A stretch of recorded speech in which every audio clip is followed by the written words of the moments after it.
পৱন খেৰাৰ পিছত এইবাৰ পাল ৰণদীপ সিং চুৰজেৱালাৰ মুখ্যমন্ত্ৰী পত্নী ৰিণিকী ভূঞা শৰ্মাৰ গোচৰৰ ভিত্তিত পৱন খেৰাক অসম আৰক্ষীৰ ক্ৰাইম ব্ৰাঞ্চে জেৰা কৰাৰ পিছত এইবাৰ ৰণদীপ চুৰজেৱালালৈ সমন জাৰি কৰিছে আৰক্ষীয়ে এআইচিচিৰ সাধাৰণ সম্পাদক তথা ৰাজ্যসভাৰ সাংসদ ৰণদীপ সিং চুৰজেৱালাক 23 মেত ক্ৰাইম ব্ৰাঞ্চত হাজিৰ হোৱাৰ জাননী জাৰি কৰা হৈছে আমি পুনৰবাৰ জনাইছো এই মুহূৰ্তৰ এক ব্ৰেকিং নিউজ পৱন খেৰাৰ পিছত এইবাৰ পাল পৰিছে ৰণদীপ সিং চুৰজেৱালাৰ মুখ্যমন্ত্ৰী পত্নী ৰিণিকী ভূঞা শৰ্মাৰ গোচৰৰ ভিত্তিত পৱন খেৰাক অসম আৰক্ষীৰ ক্ৰাইম ব্ৰাঞ্চে জেৰা কৰাৰ পিছত এবাৰ ৰণদীপ সিং চুৰজেৱালালৈ সমন জাৰি কৰিছে আৰক্ষীয়ে এআইচিচিৰ সাধাৰণ সম্পাদক তথা ৰাজ্যসভাৰ সাংসদ ৰণদীপ সিং চুৰজেৱালা আৰু ৰণদীপ সিং চুৰজেৱালাক 23 মেত ক্ৰাইম ব্ৰাঞ্চত হাজিৰ হোৱাৰ জাননী জাৰি কৰা হৈছে আৰু এই সন্দৰ্ভত আৰু অধিক খবৰ ল'বলৈ আমি চেষ্টা কৰিম ফোন লাইনত এই মুহূৰ্তত আমি সংযুক্ত হৈছো নতুন দিল্লীৰ সিনিয়ৰ ব্যুৰ চিফ সিদ্ধাৰ্থ ভট্টাচাৰ্যৰ সৈতে সিদ্ধাৰ্থ পৱন খেৰাক ঘণ্টাৰ পিছত ঘণ্টা জেৰা কৰা হৈছিল দুদিনকৈ জেৰা চলোৱা হৈছিল তাৰ পিছত এবাৰ পাল পৰিছে ৰণদীপ সিং চুৰজেৱালাৰ এআইচিচিৰ সাধাৰণ সম্পাদক ৰাজ্যসভাৰ সাংসদ লগতে ৰাহুল গান্ধীৰ অতি ঘনিষ্ঠ বুলি জানিব পৰা গৈছে সিদ্ধাৰ্থ হয় নিশ্চয়কৈ মেদিনী এই যে আসলতে এই সমগ্ৰ ঘটনাটোত পৱন খেৰাই যি ধৰণে মুখ্যমন্ত্ৰীৰ পত্নী ৰিণিকী ভূঞা শৰ্মাৰ বিদেশত বিভিন্ন সম্পত্তি থকা হোৱা পাছপোৰ্ট তেওঁ দেখুৱাইছিল তিনিখনকৈ দেশৰ বিদেশী ৰাষ্ট্ৰৰ পাছপোৰ্ট দেখুৱাইছিল এই সকলো ক্ষেত্ৰত যে আচলতে কংগ্ৰেছৰ এটা ডাঙৰ চক্ৰ জড়িত হৈ আছে এতিয়া তাৰ পিছত এটাকৈ ওলাই আছে আৰু এইবাৰ পৱন খেৰাক যি দুদিনীয়া মাৰাথন জেৰা চলাইছিলে ক্ৰাইম ব্ৰাঞ্চে অসম আৰক্ষীৰ ক্ৰাইম ব্ৰাঞ্চে আৰু তাৰ পিছত পৱন খেৰাৰ মুখত ৰণদীপ সিং চুৰজেৱালাৰ নাম ওলাইছে আৰু ৰণদীপ সিং চুৰজেৱালা এগৰাকী এনেকুৱা ব্যক্তি যিগৰাকী ব্যক্তি হৈছে ৰাহুল গান্ধী তথা নেহৰু গান্ধী পৰিয়ালৰ আটাইতকৈ অন্যতম এগৰাকী ঘনিষ্ঠ ব্যক্তি বুলি ইয়াত পৰিচিত আৰু তেওঁ এআইচিচিৰ এগৰাকী সাধাৰণ সম্পাদক আৰু তেখেতৰ ইমানেই ঘনিষ্ঠ যে তেওঁ দুবাৰকৈ তেওঁ বাৰে বাৰে তেওঁক ৰাজ্যসভালৈ আচলতে মনোনয়ন কৰি আনে কংগ্ৰেছে গতিকে এনেকুৱা এগৰাকী ব্যক্তি যিগৰাকী ব্যক্তি ৰাহুল গান্ধীৰ যথেষ্ট ঘনিষ্ঠ সোনিয়া গান্ধীৰ যথেষ্ট ঘনিষ্ঠ সেই ব্যক্তিগৰাকীৰ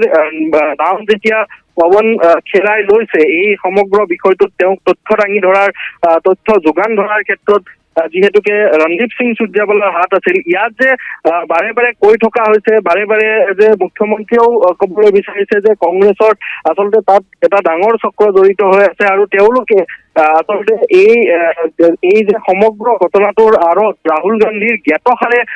এই সমগ্ৰ পৰিকল্পনা কৰা হৈছিল তাত যে গৌৰৱ গগৈ কৰবাত নহয় কৰবাত জড়িত হৈ আছিল এই সকলো কথা আচলতে এটাৰ পিছত এটাকৈ ওলাব আৰু তাৰে প্ৰথমটো যিটো আমি ক'ব পাৰো যে প্ৰথমটো যি চিন সেই চিন হিচাপে ৰণদীপ সিং চুৰজেৱালাক এতিয়া ক্ৰাইম ব্ৰাঞ্চে 23 তাৰিখে তেওঁক সমন জাৰি কৰিছে আৰু 23 তাৰিখে ৰণদীপ সিং চুৰজেৱালা হাজিৰ হ'ব লাগিব অসম আৰক্ষীৰ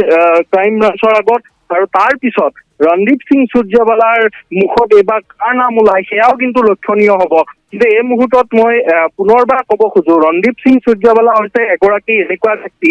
যিগৰাকী ব্যক্তি গান্ধী নেহেৰু যিটো পৰিয়াল ৰাহুল গান্ধী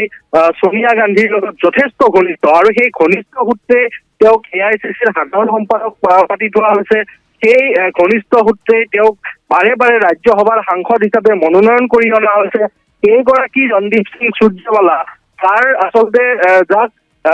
বিগত সময়ছোৱাত বাৰে বাৰে ৰাহুল গান্ধীৰ ওচৰে পাজৰে দেখা যায় সেই ব্যক্তিগৰাকীৰ নাম যেতিয়া পৱন খেৰাই লৈছে কাৰণ ৰাহুল গান্ধীৰ যিটো থিংক টেংক সেই থিংক টেংকৰ অন্যতম ব্যক্তি হৈছে ৰণদীপ সিং চুৰজেৱালা এই ৰণদীপ সিং চুৰজেৱালাই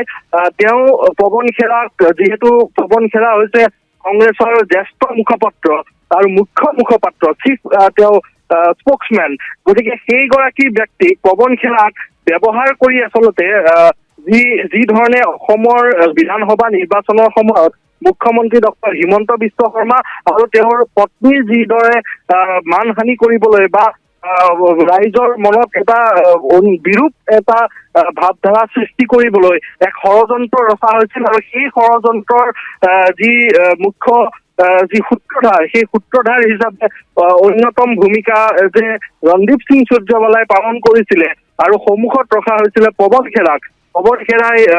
খেৰাৰ মুখেৰে যিখিনি কথা কোৱা হৈছিলে সেই কথাখিনিৰ আঁৰত যে অন্য কংগ্ৰেছৰ হাইকমাণ্ড জড়িত হৈ আছে যিহেতুকে ৰণদীপ সিং চুৰজেৱালাৰ নাম কৈছে আৰু কাৰ নাম কৈছে পৱন খেৰাই তেওঁ কিন্তু পৰৱৰ্তী সময়ত ওলাব। বৰ্তমান যিহেতু 23 তাৰিখে ৰণদীপ সিং সূৰ্যেৱালাক সমন জাৰি কৰা হৈছে, তেওঁ হাজিৰ হ'ব লাগিব অসম আৰক্ষীৰ ক্ৰাইম ব্ৰাঞ্চৰ আগত, আৰু তাৰ পিছতে 25 তাৰিখে পুনৰ পৱন খেৰা হাজিৰ হ'ব লাগিব। গতিকে ইজনৰ পিছত সিজনকৈ আচলতে পৱন খেৰাৰ মুখৰ পৰা কেইজন কংগ্ৰেছৰ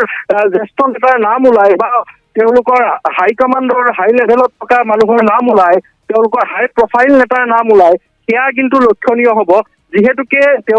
পৱন খেৰাই ইয়াৰ পূৰ্বেও কেইবাবাৰো এনেধৰণৰ মিথ্যাচাৰৰ আশ্ৰয় লৈছিল, কিন্তু এইবাৰ তেওঁৰ বিৰুদ্ধে অসম আৰক্ষী বা মুখ্যমন্ত্ৰী ডক্টৰ হিমন্ত বিশ্ব শৰ্মাই যি ধৰণে আচলতে ততাতৈয়াকৈ আৰক্ষীৰ ওচৰ চাপিছিলে আৰু গোচৰ তৰিছিলে, আৰু আৰক্ষীয়েও ক্ষিপ্ৰতাৰে ব্যৱস্থা গ্ৰহণ কৰিছে। এইবাৰ আচলতে তেওঁলোকৰ পৱন খেৰাৰ যি ধৰণে বাৰে বাৰে তেওঁ ক্ষমা খোজে, আদালতত গৈ তেওঁ এনেধৰণৰ মিথ্যাচাৰ কৰি তেওঁ আদালতলৈ যায় আৰু আদালতত তেওঁ ক্ষমা খুজি গুচি আহে। কিন্তু এইবাৰ সেই প্ৰক্ৰিয়াটো কৰবাত নহয় কৰবাত ওলোটা হৈছে, আৰু যাৰ বাবে এতিয়া হলঠেকত পৰিছে কংগ্ৰেছৰ বিশেষকৈ হাইকমাণ্ড। কাৰণ পৱন খেৰাই যিহেতু ৰণদীপ সিং সূৰ্যেৱালাৰ নাম লৈছে, ইয়াৰ পিছত আৰু হয়তো জেৰাৰ অন্তত আৰু কাৰ নাম ওলাই সেয়াও কিন্তু লক্ষণীয় হ'ব, অথবা ৰণদীপ সিং সূৰ্যেৱালাক সেই তথ্যখিনি পৱন খেৰাক যোগান ধৰিবলৈ কোনে দিছিলে, সেই কথাও আচলতে এই তদন্তত বা এই যি তেওঁ সোধা পোছা কৰিব তাত হয়তো নিশ্চয়কৈ ওলাব।